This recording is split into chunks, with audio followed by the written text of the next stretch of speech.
Welcome, everyone. JP in the house, and we have. Can you introduce yourself? Yeah, sure.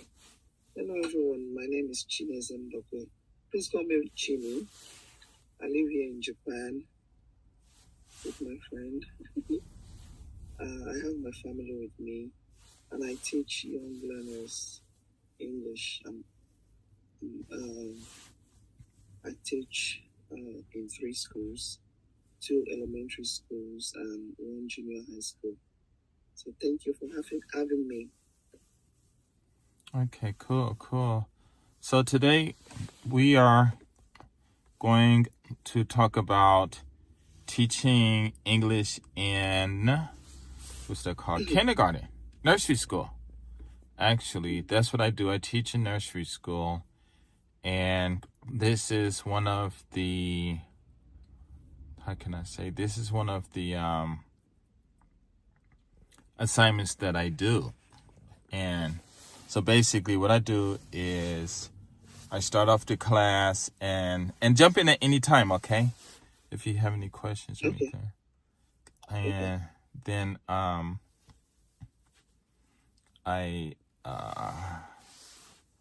do I do?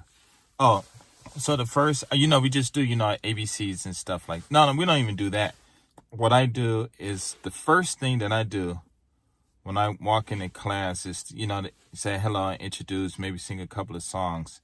And then right from there, I go right into teaching them how to, what's that thing called? How to use the indefinite articles and. And I teach them how to use those. Oh, that's so funny. That's the first thing I teach. What do you think about that?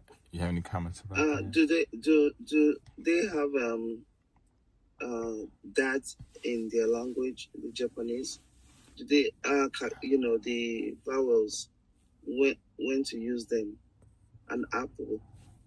Oh, they have it, but it's how can I say? They have it, but it's how can I say? But it's not A and N. Actually, it would be what was that big thing called? It would be called wa and ga. That's what their A and N is. Do you understand? Yeah. Really? I thought when they want to say like watashi wa, watashi, right? Okay. Is that not it? Watashi wa, watashi ga, watashi no. Maybe that is not it, right? I don't know. Okay, so wa is going to be like our A and N in Japanese. And ga, really? yeah, and ga is our the. I see. Then what of no? Watashi no? Oh, it's our apostrophe S. Sorry? It's the apostrophe S. S. Okay. That's all. Do you understand? So can the students differentiate? Can they? Do you? How do I put it? Like, how do you let them know? Okay. Do they have an idea that this is this for the Japanese, and it is almost the same thing for the English? The article. Because at that tender age is very will it be easy for them to understand what you're saying? Yeah. The way I teach it is.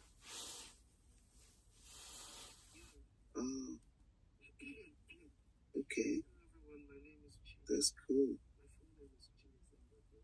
because I remember my third graders. Actually, if I want them to pay, just for them to notice the difference between when to use those articles. What I do is on the board, I put the articles where they are supposed to be. Then the question that they will now ask is, why is this one A and the other ones and? Do you understand? Oh.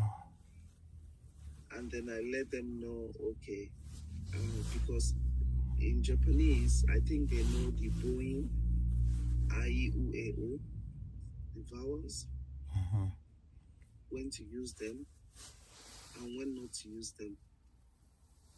Oh, well, the boing for Japanese, that's just going to be the, how can you say? That's just going to be the, okay, I could just do that. That's just going to be the, what can I say?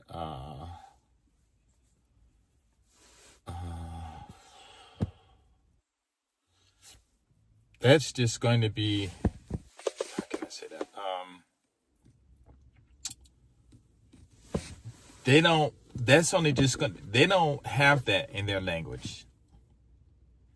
So for us to use a and, it has the first sound, not the first vowel, but the first sound has to be a I-A-E-O-U sound, right? And in Japanese, they don't have that.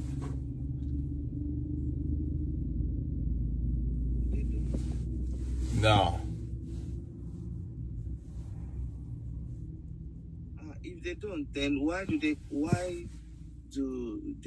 refer it as boing, the E, O, A, O? Because that's their, those are the only sounds that their vowels say, I-A-E-O-U. In America, in English language, the vowel sounds, they have many, how can I say? They have many, what's that called? Many combinations of vowels that have different sounds. Combinations of vowels that have different sounds. Yeah, so that's what it is. All right. Yeah, so that's what it is. I see. So, with your students, what do you do? Do you use songs, rhythms, or stuff like that? Do I use what? Music. Oh, yeah. Of course I sing songs.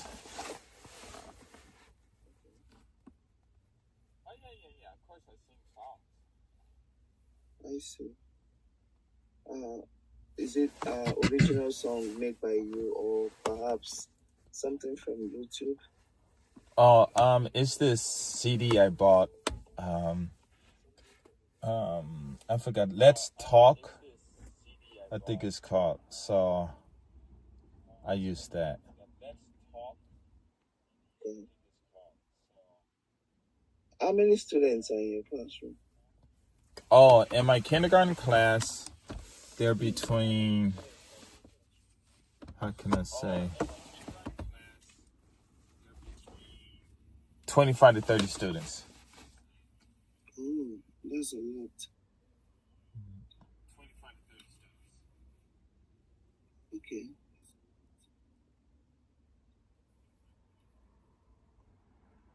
Yeah.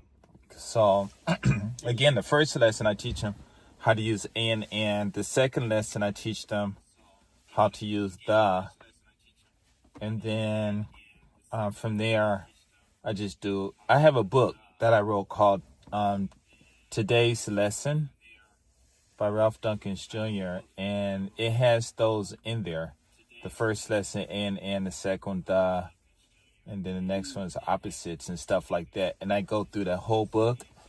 But usually in my class, I don't get to finish the whole book because the students, within like 4.5 months, 3 or 4 of the students, they'll memorize the phonics. And once they memorize the phonics, then we start reading, which you see, right? The paper you see, an apple, I am hungry, what do you want to eat? I want to eat an apple. Okay, let's eat an apple. And then at the bottom, the vocabulary words. So that's what I do. After they start, after the, 2, 3 or 4, 3 to 4. If it's just 2, it's okay. You know, the minimum 2, but usually it's going to be like 2 to 4 students. They'll memorize the phonics for the ABCs, and then the whole class turn to reading. And I'll write this, and then I'll just give it to them and say, here you are, and tell them to read it. And then if they miss it, of course, I mark where it's missed. And then the first student to read, and then when that student reads, I tell that student to use the word, look up the words at the bottom in the dictionary, because I teach all my students to use dictionaries. Even at that level? Huh? Kindergarten level? Yeah. Dictionary? Yeah. Whoa. I'm up. Impressive. Yeah. Yeah. And I actually believe that students, when you teach them, they can actually learn. They learn very fast, and sometimes naturally we teachers, we feel no, because I remember one time I needed to teach the first graders. The first time I will be teaching them in this particular school where I go to. The teacher, they told me not to teach anything alphabets or phonics. Right. And I said, why? Then the reply they gave me is going to mess them up in terms of learning their own, kakiku keko, mamimo memo, and stuff like that. Oh. So. But that's kind of stupid, because they're already speaking their language. You know what I'm saying? Well, I don't know. I mean, it's like if your kids or somebody else's kids, when they go to junior elementary school, they can already speak their own language, right? And so it's not like they're going to forget their language when you teach them a new language. They're not going to go. I think what the teacher said was it's going to interfere. I kind of understand what she was saying, but at the same time, I still felt just letting them be exposed to the idea that we have so and so, because they all know ego to be English, right? Yes. And they know that as they get, climb the ladder of their grade, when they get to 3rd grade, they will definitely learn English. So, and they will be learning alphabet. Although in the curriculum, they are not supposed to learn the sound of alphabet until they get to probably Gonense. Can you imagine? Wow. But I don't actually, that 1st grade teacher, she felt she doesn't want a situation whereby my teaching them phonics will interfere with them learning whatever it was, she was trying to guard against. But for the second graders, because in this school, I teach what is it called? The first graders once every semester, and then once second semester, once every each semester. You understand? So the second graders teacher, they don't really mind whatever it is I want to teach. Let me teach them. So what I thought was phonics. So I think teachers, our way of thinking, maybe the Japanese English teacher, they should be more open to, letting their student learn. Right. Let's do this. I'm going to switch accounts, and we're going to do the same thing, but I'm going to switch accounts, okay? So you can get more people to come in and ask questions, okay? Okay, hold on.